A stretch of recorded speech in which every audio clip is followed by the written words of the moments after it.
고린도후서 9장까지 읽었습니다.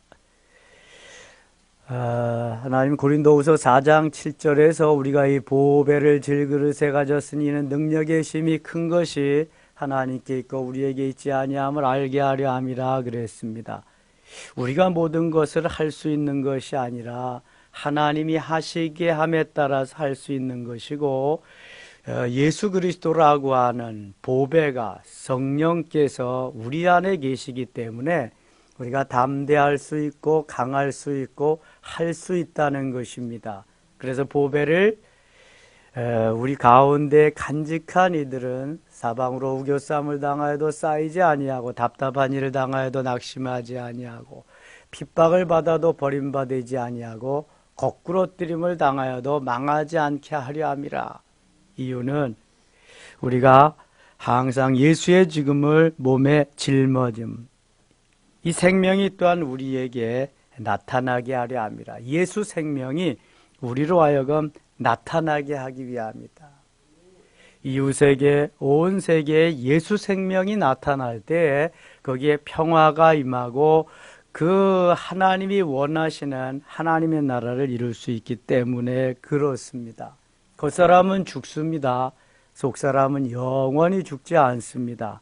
그래서 오늘 본문 5장에는 만일 땅에 있는 우리의 장막집이 무너지면 하나님께서 지으신 집 곧 손으로 지은 것이 아니요 하늘에 있는 영원한 집이 우리에게 있는 줄 아느니라, 이렇게 말씀합니다. 땅에 있는 우리의 장막집이 무너진다 하는 것은 육체를 가리키는 것입니다. 육체. 자, 나는 보이는 나와 보이지 않는 나로 구성되어 있다 그랬습니다. 보이는 나는 무엇을 가리킬까요? 육체. 사도 바울의 표현에 의하면 육체는 겉사람. 보이지 않는 나는 무엇을 가리켜요? 영혼. 사도 바울의 표현에 의하면 속사람. 육체는 이게 땅에 있는 장막이라고 할 수 있습니다. 땅에 있는 장막집은 언젠가는 무너집니다.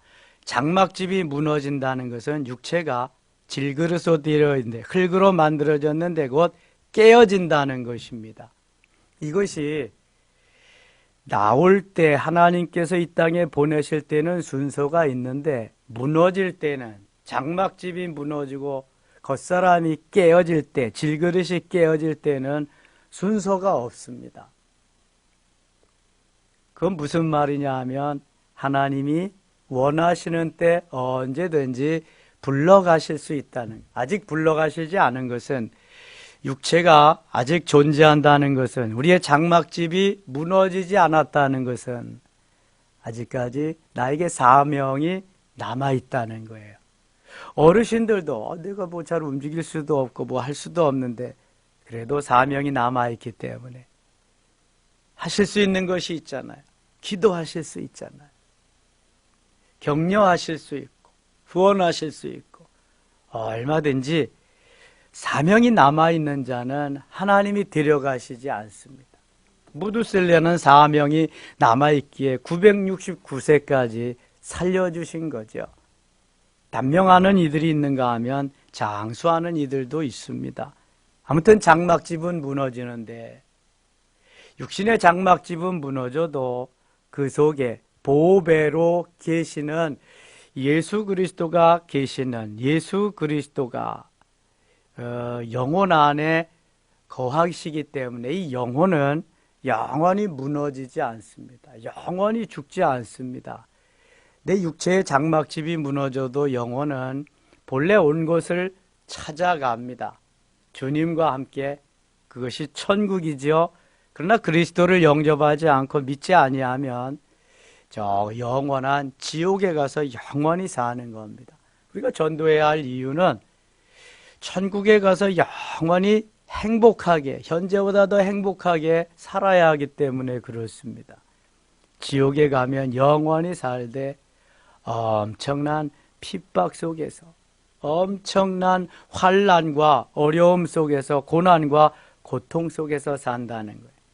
천국에 가면 뭐 먹고 마시는 것은 없지만 만일 먹는 것이 있다면 천국에서는 서로 형님 먼저, 아우 먼저 계속해서 이렇게 먹여주는, 접대하면서 먹여주는, 드리는 삶인데, 지옥에 가면 거기 뭐 먹고 마시는 것도 없겠지만 서로 자기가 먹으려고 악의 다툼을 벌인다는 거예요. 근데 너무나 이 수조가 길어가지고 자기는 아무리 먹으려고 해도 자기한테 들어오질 않는다는 거예요. 그러니까 지옥이 얼마나 비참한 것인지 알 수 있는 것이죠. 요한계시록에 보면 천국과 지옥을 잘 비교해서 말씀하고 있습니다. 2절 보세요. 참으로 우리가 여기 있어 탄식하며 하늘로부터 오는 우리의 처소로 덧입기를 간절히 사모하노라. 사도 바울은 늘 주님이 계신 그 나라를 바라보며 사모했습니다. 초대교회 성도들은 마라나타의 신앙으로 아멘 주 예수여 오시옵소서 하면서 그 나라를 기다렸습니다. 우리가 여기 있어 탄식하며, 이 땅에는 눈물도 고통도 한숨도 탄식도 많이 있습니다. 그러나 그 나라는 없거든요. 하늘로부터 오는 우리의 처소로 덧입기를 간절히 사모하노라. 하늘에 있는 것으로 덧입기를 사모한, 이렇게 입으면 우리가 벗은 자들로 발견되려 하려 않으려 함이라. 참으로 이 장막에 있는 우리가 짐진 것 같이 탄식하는 것은 벗고자 함이 아니요 오히려 덧입고자 함이니 죽을 것이 생명에 삼킴바 되게 하려 함. 죽을 것도 생명에 삼킴바 되어서 영원한 생명의 나라, 하늘나라, 그 나라로 간다는 것입니다. 5절 같이 읽을게요. 5절. 곧 이것을 우리에게 이루게 하시고 보증으로 성령을 우리에게 주시니는 하나님이시라. 우리에게 하늘나라 갈 수 있는 티켓을 주시고 그것으로 인도하시는 것은 하나님이 이미 주의 것 삼으셔서 보증해 주셨다는 거야. 인쳐 주셨다는 거야. 성령으로 우리에게 보내주셔서 확실한 주의 것 만드셔서 주님의 나라로, 하늘나라로, 하나님의 왕국으로 인도하신다는 거예요. 걱정할 거 없어요. 우리가 살아있으면, 살려주시면 선교하면 돼요. 전도하고 선교하고 주님 기뻐하는 삶으로. 죽으면 순교하는 건데, 복음 전하다 죽으면 순교하는 건데, 지금보다 훨씬 더 좋은 세상에 가는 건데 뭐가 걱정이에요? 아무런 근심도 걱정도 없이 오늘도 주 안에서 주님이 주시는 은혜로 참 기쁨과 평강 속에서 그렇게 은혜로 살아야 할 줄 믿습니다. 은혜로 살아야 돼, 은혜로. 8절 보세요. 8절. 우리가 담대하여 원하는 바는 차라리 몸을 떠나 주와 함께 있는 그것이라.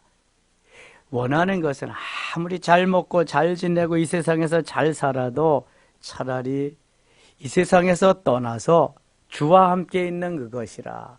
뭐 이 세상에서도 주와 함께 있지만 육신이 있는 이상은 육신적으로 육신에 매여서 살 수밖에 없는 것을 사도 바울이 너무 많은 체험을 했어요. 그래서 로마서 7장에는 나는 죽고 주님이 사신다고 고백했지만 이 육신이 자기가 좋은 대로 너무 살기를 원해서 원하는 바 선은 행치 아니하고 원하지 아니하는 바 내가 악을 행하는도다.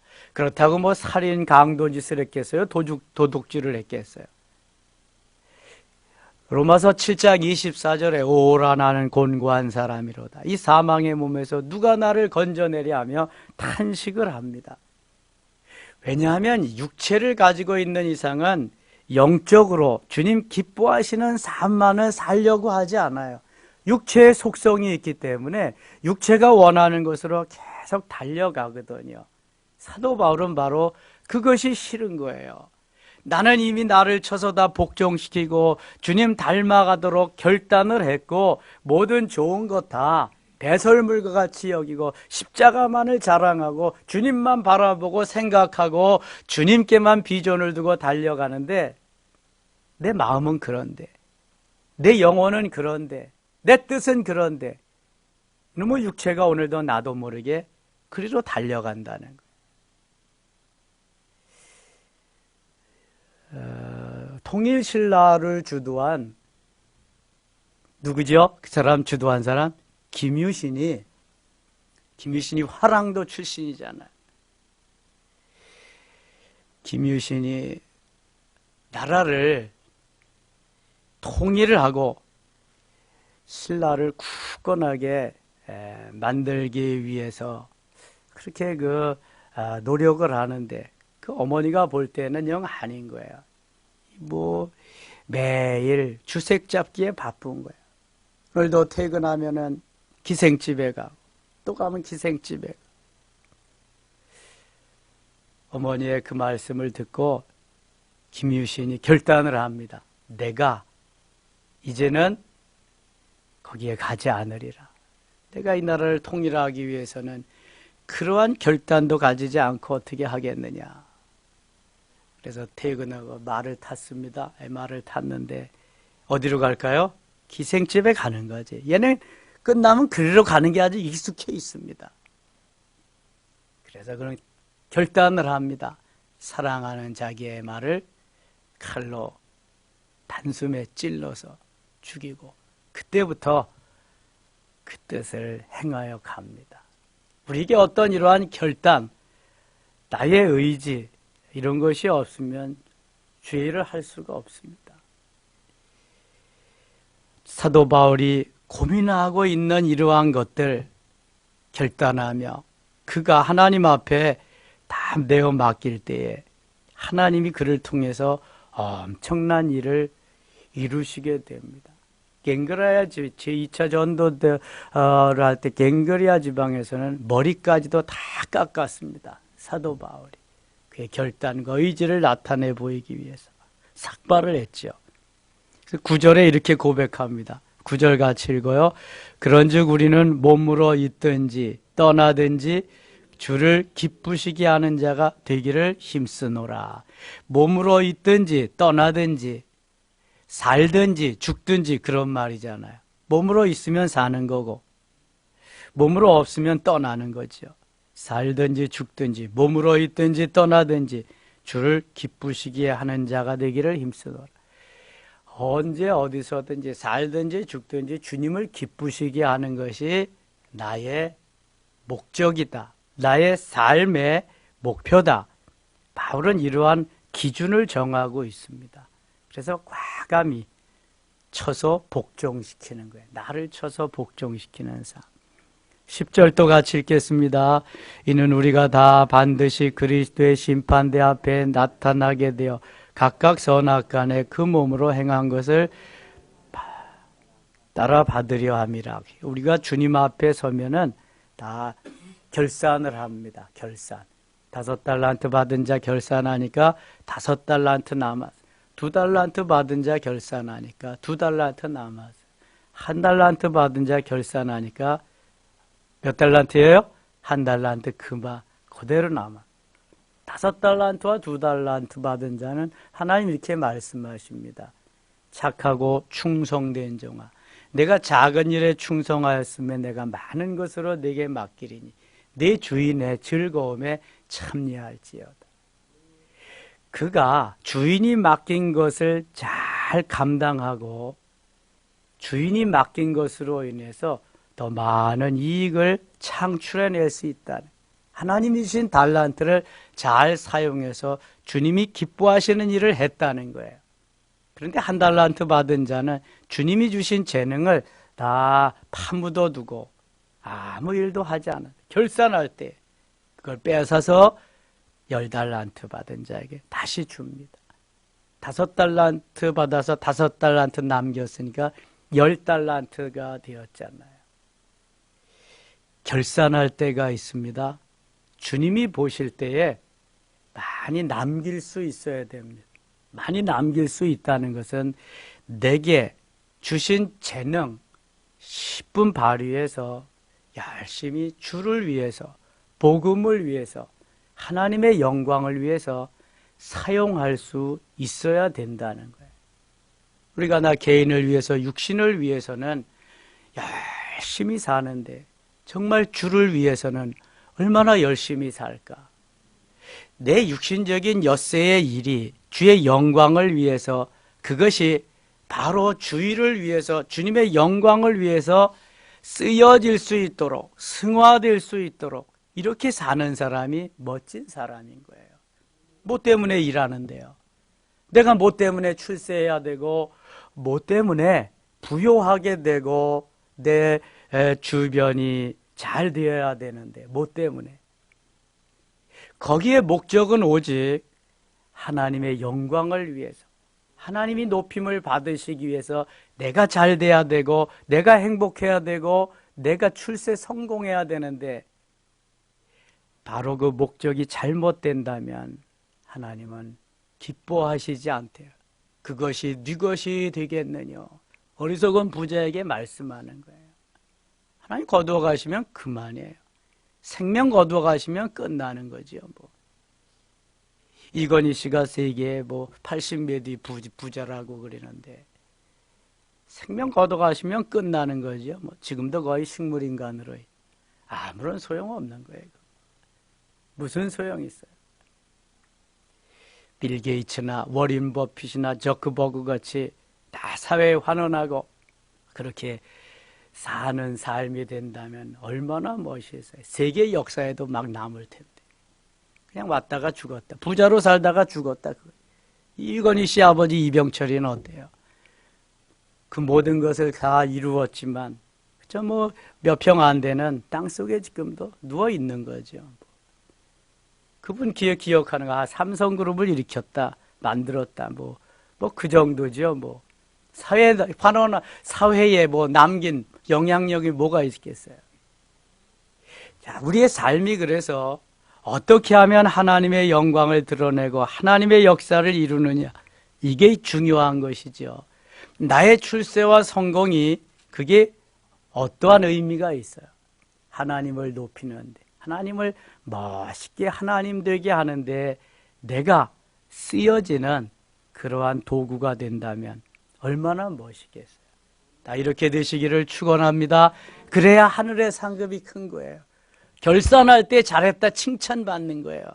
그렇지 않으면 악하고 게으른 종이라고 책망받는 거예요. 슬피 울며 이를 갈미 있으리라. 지옥에 떨어진다는 거죠. 17절 가겠습니다. 17절 같이 읽겠습니다. 그런즉 누구든지 그리스도 안에 있으면 새로운 피조물이라. 이전 것은 지나갔으니 보라 새 것이 되었도다. 아멘. 어디서 많이 들어본 성경 구절 아니에요? 제가 주일날 예배 드리고 참회의 기도를 하고 사죄의 확인으로 가끔 암송하는 성경 구절입니다. 그런즉 누구든지 그리스도 예수 안에 있으면 새로운 피조물이다. 새롭게 만들어졌다는 거예요. 이전 것은 지나갔으니 보라 새 것이 되었다. 그리스도 안에서 새 것이에요. 이전 것은 지나가고 새 것이 돼. 20절 또 같이 읽겠습니다. 20절입니다. 그러므로 우리가 그리스도를 대신하여 사신이 되어 하나님이 우리를 통하여 너희를 권면하시는 것 같이 그리스도를 대신하여 간청하는 너희는 하나님과 화목하라. 아멘. 그러므로 우리가 그리스도를 대신하여 사신이 되어, 사신이라고 하는 말은 하나님께서 보낸 대사를 의미합니다. 옛날에 왕들은 사신을 보냅니다. 이웃나라에. 그러니까 내가 가야 되지만 내가 갈 수 없는 일을 가장 내가 신이 많은 부하, 나의 측근을 통해서 가서 일하게 하는 사람이 사신입니다. 하나님의 일을 하나님이 우리에게 사신으로, 대사로, 영어로 대사를 엠베서더라고 합니다. 엠베서더로 보내신 거예요. 그래서 하나님의 일을 우리는 감당하는 사람입니다. 수교를 한 나라들은 반드시 대사를 파송하게 되어 있습니다. 그래서 대통령이 가서 그 나라에 가서 일을 해야 되지만 대통령 대신 가서 일을 하는 사람이 대사입니다. 얼마나 중요한 일을 하는 건지 몰라요. 우리가 하나님이 와서 일하실 것을 대신 일하는 사신, 대사, 엠베서더예요. 이렇게 귀한 직책을 우리가 받고 있는데 그냥 설렁설렁 대충 하고 싶으면 하고 말고 싶으면 말고 이러면 안 되는 거야, 이게. 그래서 사명감이 필요한 거예요. 나는 하나님 나라의 대사다. 이런 사명감. 고린도후서 2장 15절에는 나는 그리스도의 뭐라 그랬어요? 향기다, 향기. 고린도후서 3장 2절에는 나는 그리스도의 뭐라 그랬어요? 편지다, 편지. 고린도후서 4장 20절, 5장 20절에는 나는 그리스도의 대사다, 대사. 그리스도의 향기요, 그리스도의 편지요, 그리스도의 대사로서의 이러한 자부심을 가지고, 자존감을 가지고, 자긍심을 가지고 살 때에 사단이 절대로 우리를 넘어뜨리지 못합니다. 나 같은 것이지만 하나님이 함께 하실 때에 나는 엄청난 파괴력을 가지고 일할 수 있는 것입니다. 내가 하는 게 아니잖아요. 하나님이 하게 하심에 따라서 주님의 일 맡겨주신 거 감당하는 거예요. 그럼 내가 한다고 자꾸 그러면 아무것도 못해. 내가 할 수 있는 일 뭐가 있겠어요? 하나님이 말문 닫아주시면 말 못하는 거예요. 생각하는 거 하나님이 멈추게 하시면 못하는 거예요. 이게 내가 하는 게 아니잖아요. 하나님이 할 수 있게 하셔야 돼. 마음을 열어주셔야 돼요. 내 머리도 둔해지지 않고 쇠해지지 않도록 하나님이 지켜주시고 건강도 지켜주고 모든 걸 다 하나님이. 저는 언제부턴가 그래서 기도를 그렇게 합니다. 하나님 오늘도 내 머리가 멈춰지지 않도록 해주세요. 이게 뭐냐 하면은 머리가 멈춰지면 뭐 생각이 나겠어요? 기억이 나겠어요? 아무것도 못하잖아요. 잘 머리 회전이 될 수 있도록 성령 안에서. 만일 치매가 걸린다, 뇌경색이 온다 이러면 또 안 되잖아요. 하나님이 언젠간 그러세요. 왜 너는 너 자신을 위해서는 기도를 안 하냐? 가끔 그렇게 기도하죠. 하나님, 모세는 눈이 120세가 되어도 흐리지 않았다 그랬는데 지금까지 잘 볼 수 있게 하셔서 고맙습니다. 그저 하나님 살려주시는 동안 잘 볼 수 있도록. 그러나 육신의 눈만 잘 보지 말고 영적인 눈도 밝혀주셔서 잘 볼 수 있도록. 영안이 열리도록, 영적인. 잘 듣게 하셔서 고맙습니다, 하나님. 세상 것만 잘 듣지 말고 주의 음성도 잘 듣게 하시옵소서. 청각신경 주셔서 잘 듣게 하시는데요. 여기 전정신경도 있다 그러는데 밸런스를 잘 맞춰주는 게 귀에 기능이 있다 그러는데 전정 기능도 잘 지켜주셔서 밸런스가 맞게 해주시옵소서. 여기 귀에 있는 전정신경이 이것이 조금만 기울이면 평행이 맞지, 밸런스가 맞지 않으면 그때부터 속이 뒤집어지는 겁니다. 이게 사람이 못 사는 거예요. 그 기능이 귀에 있거든요. 제가 한번 경험했거든요. 4시간 동안. 그러니 얼마나 중요한 거예요. 입도 중요하잖아. 하나님, 내 입에 파수꾼을 좀 세워주세요. 쓸데없는 말 하지 말고. 여러분, 쓸데없는 말 해가지고 상대방의 상처를 받고 상대방이 아파하고 그러는 거 아시나요? 물론 저는 말을 너무 많이 하는 사람이기 때문에 저로 인해서 그렇게 되는 사람도 많을 거라고 생각해요. 왜냐하면 사람들은 다 자기 마음대로, 자기의 양식대로, 자기의 기분, 감정대로 받아들일 수밖에 없으니까요. 아침부터 저녁까지 수없이 말하죠. 설교를 얼마나 많이 해요. 신방하고. 하나님, 내 입에 파수꾼을 좀 세워주세요. 쓸데없는 말을 하지 않고요. 꼭 필요한 말을 좀 하게 해주세요. 성령이 역사하는 그런 말. 그래서 내 말을 듣고 감동할 수 있고 감격할 수 있고 주님 앞으로 돌아올 수 있다면 하나님 얼마나 멋있겠어요. 하나님 영광을 받으시옵소서. 영광을 받으시옵소서. 입속에 또 뭐가 있어요? 혀로 말하니까 혀를 지켜주세요. 아니면 잘라버려 주세요. 이가 있잖아요. 이가 씹어야 먹는데 씹지 않고는 뭐 살 수가 없는데요. 지금까지도 잘 지켜주신 하나님, 그래서 주님 앞에 갈 때까지 잘 씹어 먹을 수 있다. 그리고 생각해 보니까요, 기도할 게 너무너무 많더라고요. 그죠? 가끔이라도 해야지. 뭐 여기까지만 했지만 밑으로 내려오면서 기도할 게 얼마나 많겠어요. 조목조목. 하나님이 만들어주신 건데 내가 지켜가야 되잖아요. 물론 하나님이 지켜주시지만 관리는 누가 해야 돼요? 관리는 내가 해야 되는 거예요. 누가 해주지 않습니다. 하나님이 지키시고 인도하시고 역사하시는 관리는 오늘도 내가 해야 되기 때문에 가는 거예요. 하나님의 대사로서의 관리 내가 해나가야 하나님이 하게 하시는 거예요. 6장 가겠습니다. 6장 2절 우리가 6장 2절 이르시되 내가 은혜 베풀 때에 너희의 듣고 구원의 날에 너를 도왔다 하셨으니 보라 지금은 은혜 받을 만한 때라 보라 지금은 구원의 날이로라. 보라 지금은 은혜 받을 만한 때고 보라 지금은 구원의 날이다. 지금 나와야 된다는 거예요. 지금 은혜 받아야 된다는 거예요. 지금이 중요하다는 거예요. 다음에 이건 안 된다는 거예요. 지금 오늘 이렇게 주님 앞에 이 추운데도 나오신 여러분들에게 하나님이 은혜 베푸시기를 원합니다. 지금이 은혜 받을 만한 때라 그래요. 지금이 은혜 받을, 지금이 구원을, 지금 여기에, here and now, 지금 여기에, 주님 여기에 계시는 줄 믿습니다. 지금 여기가 중요한 거예요. 지금 여기가 얼마나 중요한 건지.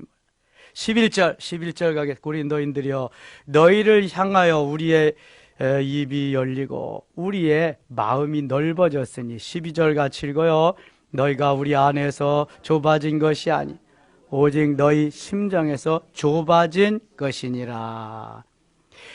우리가 이해하지 못할 때가 많아요. 상대방을. 그런데 상대방을 이해하지 못한다고 하는 것은 내 마음이 좁아져서 내 가슴이 좁아져서 이해하지 못하는 것이지 내 가슴만 조금만 넓히면 내 마음만 조금만 넓히면 다 이해할 수 있어요. 내 기준으로 생각하고 내 기준으로 판단하니까 이해가 안 되는 거예요. 저건 아닌데. 그래서 중재하는 사람은 상담하는 사람은 항상 두 사람의 말을 다 들어봐야 돼요. 다 자기 입장에서 자기 유익한 대로만 말하죠. 저 사람이 잘했다고 절대로 말하지 않습니다. 그래서 이 사람 말도 들어보고 저 사람 말도 들어보고 그래서 중간에서 이렇게 해야지 한 사람 말만 들으면 편향될 수 있습니다. 상대방이 절대로 좋게 얘기 안 합니다. 이건 왜 그러냐? 내 마음이 좁고 내 마음이 아직 내 가슴이 열리지 않아서 그렇지 새 가슴이 돼서 그렇죠. 이것이 조금만 열리고 넓어지면은요 다 포용할 수 있습니다. 고린도 교인들에게 주님이 말씀하신 것이 바로 그거잖아요. 너희가 우리 안에서 좁아진 것이 아니라 오직 너희 심장에서 좁아진 것이라. 13절 같이 읽어요. 내가 자녀에게 말하듯 하노니 보답하는 것으로 너희도 마음을 넓히라. 마음을 넓혀야 돼요. 주님의 마음으로, 주님의 심정으로, 주님의 심장으로. 그러면 품지 못할 게 없고요, 못할 것이 없어요. 세종대왕은요 귀양살이간 황희를 다시 불러들입니다. 불러들여서 정승을 시킵니다. 오늘날 국무총리입니다. 총리를 시킵니다.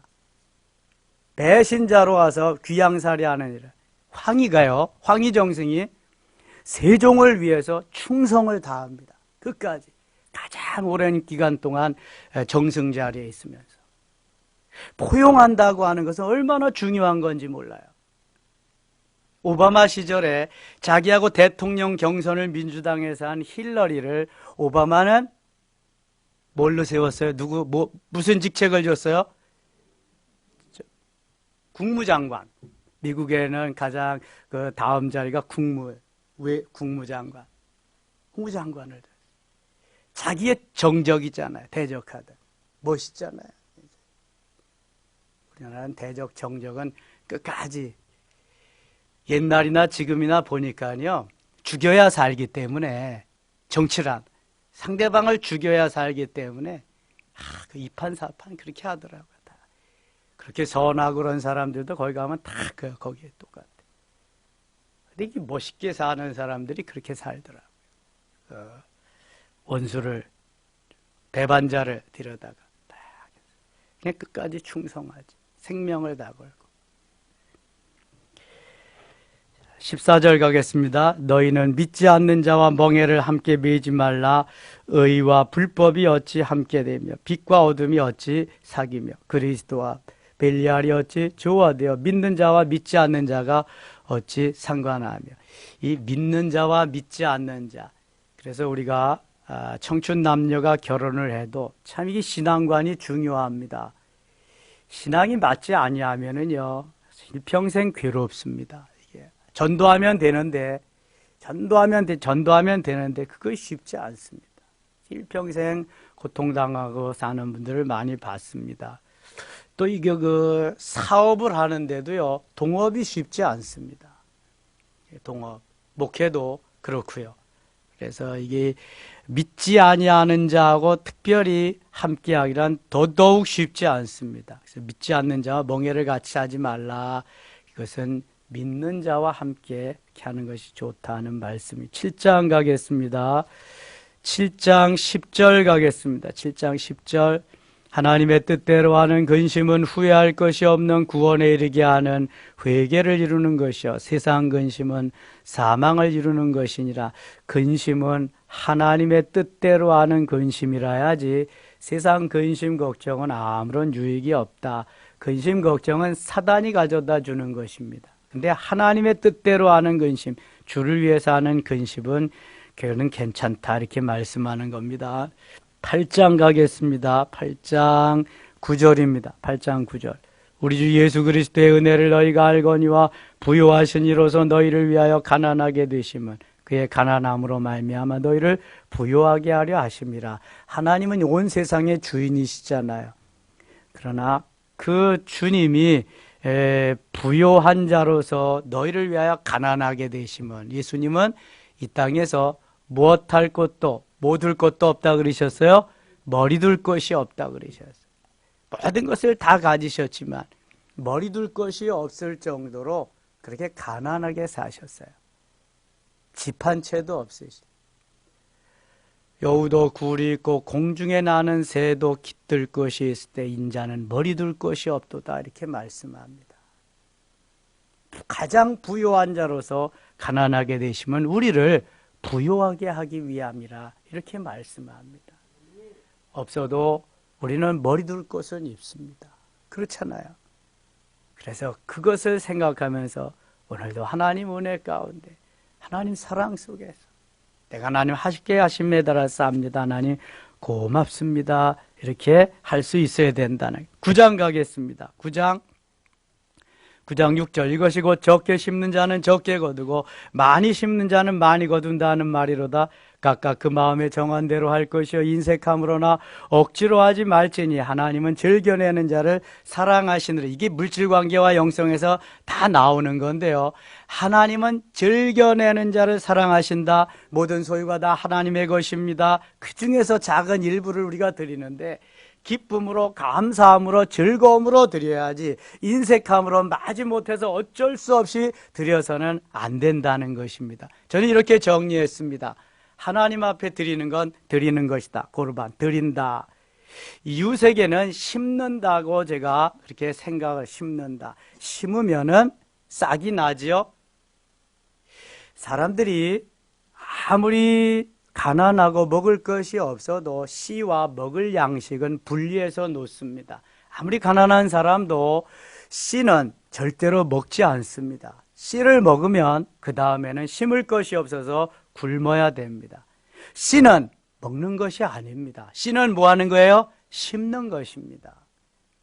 여러분, 이 물질 관계에서 아주 가장 기본적인 것을 잊어버리시면 안 돼요. 씨는 심는 거예요. 씨를 먹으면 다 드렸더니 11조 낼 게 없어요. 이건 심는 걸 몰라서 그래요.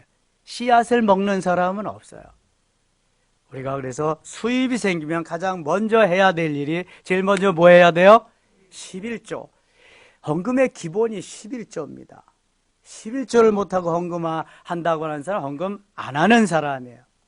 11조는 온전히 해야 됩니다. 아브라함은 11조가 없는 때에도 11조를 했어요. 그러나 지금은 11조가 뭐 시험해봐라 해봐라 계속 하고도 있는데도 못하는 사람이 많아요.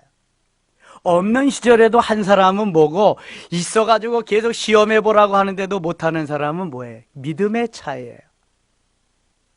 가장 기본적인 하고 그 다음부터 또 쭉쭉쭉쭉 주님께 드릴 거 나누고 나머지 내가 가지고 생활을 해야지, 내가 쓸 거 다 쓰고 드릴 게 없네요 이러면 할 수가 없어요. 죽었다 깨어나도 못합니다. 이 사람 삶의 원리가 잘못된 거예요. 이것이 각각 그 마음에 정한 대로 할 것이요 인색함으로나 억지로 하지 말지니 하나님은 즐겨내는 자를 사랑하시느냐. 8절 같이 읽어요. 하나님이 능히 모든 은혜를 너희에게 넘치게 하시나니 이는 너희로 모든 일에 항상 모든 것이 넉넉하여 모든 착한 일을 넘치게 하려 하심이라. 기록된 바 그가 흩어 가난한 자들에게 주었으니 그의 의가 영원토록 있느니라 함과 같으니라. 10절 읽고 마칠게요. 심는 자에게 씨와 먹을 양식을 주시느니 너희 심을 것을 주사 풍성하게 하시고 너희 의의 열매를 더하게 하시리니. 아멘. 심는 거, 드리는 거, 이거 좀 간증하면 은혜가 돼야 될 텐데 이런 거 얘기하면은 꼭 거기에다가 쌍지팡이를 짚는 사람들이 있어요. 터부시 여기는 사람들이 있고요. 굉장히 못마땅하게 여기는 사람이 있습니다. 여러분, 그런 사람은 은혜 못 받습니다. 정말 귀하다. 그런 분들 너무 귀하다. 나도 그렇게 했으면 좋겠다. 이런 마음이 있어야 되는데요. 이게 참 은혜 받는 사람하고 받지 못하는 사람하고 차이가 그런 겁니다. 이 말씀 전하면서 보면은요, 얼굴 표정 보면은 은혜 받는 사람인지 지금 비토하는 사람인지 다 알 수 있습니다. 변화되어 가는 사람인지 변질되어져 가는 사람인지 다 보입니다. 이게 말은 안 하지만 말 안 하죠. 상처되는데 왜 말을 하겠어요? 그거 말하면 내가 바보지. 하나님은 오늘도 은혜 주실 자에게 은혜를 주십니다. 깨우쳐 주실 자에게 깨우쳐 주십니다. 마음만 열고 있으면은 하나님은 엄청나게 역사하십니다. 뭐 주시려고 안타까워서 지금 뭐 계속 그리고 계시는 분이 주님이시니까요. 근데 마음이 열리지 않으면 절대로 받을 수 없어요. 활짝 마음을 여시고 오늘도 승리한 날 되시기를 원합니다. 추운 날 가슴이 뜨거워져서 하나님이 우리에게 큰 은총 베푸시기를 원합니다.